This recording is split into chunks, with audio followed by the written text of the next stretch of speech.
mazipa kuneni pauzima.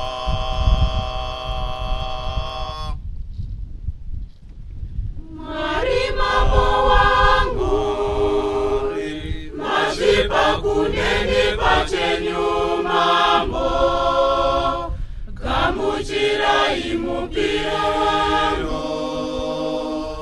ini mwana wenyu.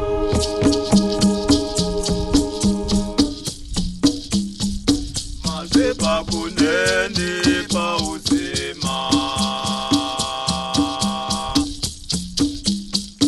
Mwari mambo wangu, mazipa kuneni pachenyu mambo, gamuchira imupiro,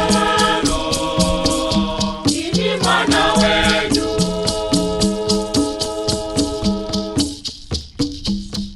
Nyangwe ndiri murombo zvangu ndinokupa ichipo kuti ndikufadzei.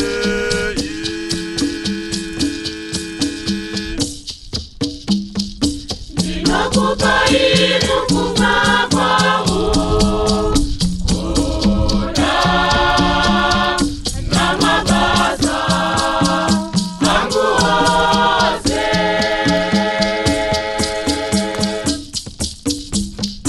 Chipo changu ndiye ni mambo, ini ndose ndava wenyu.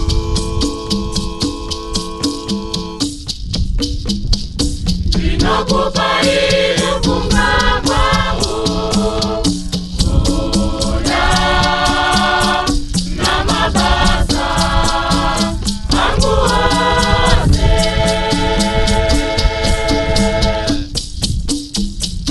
Itai kuti ndikulei, ndikushandirei, imi navanhu vose.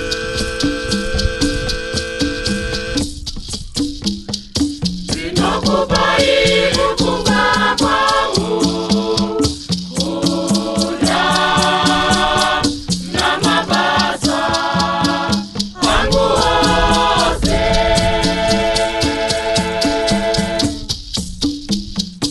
Izvi zvose zvandinoti ndinokupai, hazvisi zvangu, Mwari ndezvenyu.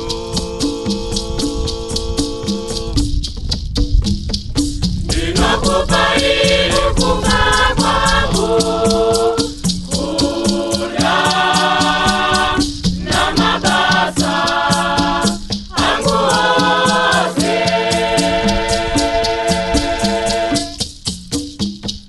Mazipa kuneni pauzima. Mwari mambo wangu, mazipa kuneni